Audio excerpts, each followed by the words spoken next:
Personally, I much prefer this version. My Lord, you are my Lord. Oh, Satan, you are my Lord. Sorry, I couldn't resist. Hi all, so today we're going to tackle a preacher who says he can destroy atheism. Let's see what he has to say, shall we? Dear friend, peace be unto you. Top of the morning to you, Father. Let's get one thing straight from the beginning. There is no logical reason to disbelieve. Other than you have no credible evidence for your claims. Atheists reject God because he is the foundation of morality. What did you say about morality? Can a guy enjoy a nice baby sandwich in peace? Is that too much to ask? And the judge of morality. So atheists pretend God doesn't exist to escape being morally accountable. When I do something stupid, which is often, I pretend my girlfriend doesn't exist either. That way I don't have to face the inevitable consequences. Holy fuck. Of course, they can't admit this to anyone, especially not to themselves. That's quite a conspiracy theory you got going on there, man. Or it might be that we're not convinced by your arguments, and judging by your video so far, I can't for the life of me understand why that might be. So they look for nonsense reasons for their atheism, to come across as being rational. I will be exposing their delusions in a series of talks. Today is the first. Perfect. Bring your best stuff, Reverend. They say they reject God because of the evil and suffering in our world. If God is all-powerful, why would he allow evil? Wouldn't a God who is good free us from evil and suffering? You'd think if you were going to destroy atheism, the first thing you'd bring up is a lack of evidence, but alright, the problem of evil is just one argument against your particular God, but it's based on the claims made by the followers of that religion. It hinges on the claim that your God is all-powerful, all-knowing, and all-good. Or to quote from the Encyclopedia of Philosophy, if God were all-powerful, God would be able to do something about all the evil and suffering. Furthermore, if God were morally perfect, then surely God would want to do something about it. And yet, we find that our world is filled with countless instances of evil and suffering. These facts about evil and suffering seem to conflict with the orthodox theist claim that there exists a perfectly good God. The challenge posed by this apparent conflict has come to be known as the problem of evil. There are three fatal flaws with this argument.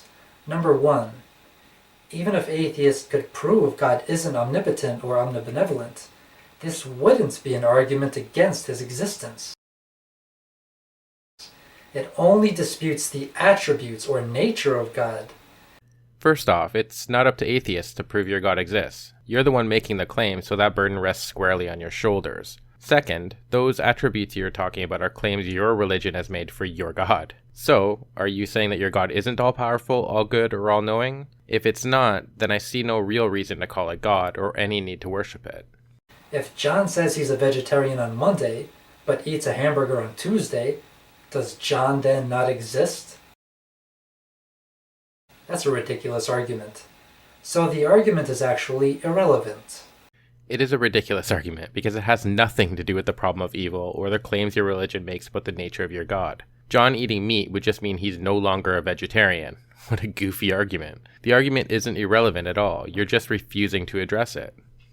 Number two, atheists have made an assumption that is impossible to justify. They assume there is no good reason for God to allow evil.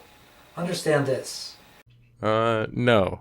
Atheists aren't assuming anything. Your religion has set out what they believe the nature of your God to be, and the problem of evil addresses that claim. God makes his decisions based upon his infinite intelligence, while man only has finite intelligence. According to Scripture, the difference between the intelligence of man and God is like the distance between the earth and the heavens. That's in Isaiah, chapter 55, verse 9. So you're saying we shouldn't question your claims because you say your God is much smarter than us. Well, guess what? Some of us are going to question your ludicrous claims, and if you want to be taken seriously, you're going to have to defend your claims. And on top of that, you just finished saying that your God isn't all-knowing. If it isn't all-knowing, it may have overlooked a design flaw that can be pointed out. If there was a design flaw in God's creation, you would need infinite intelligence to find it.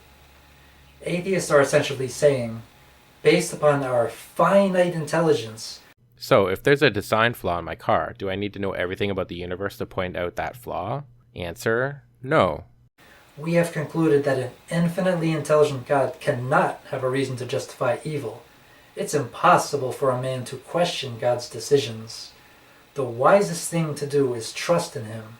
Why would I trust in something you haven't adequately proven even exists? What you're actually saying is I should trust in your ancient book and the people like yourself who say they speak for this entity. So, no thank you. Number 3. The argument is actually proof of God's existence. How so? Yes, how so? Because if evil exists, then there is one correct way to live life. In other words, a right and wrong way to live life based upon our purpose. And what sort of creator is purposeful? A personal God. Holy religious babble, Batman. So let's review. Let's not. I'll take keeping my sanity for $800, Alex. That's it for this video. Thanks for watching. Cheers.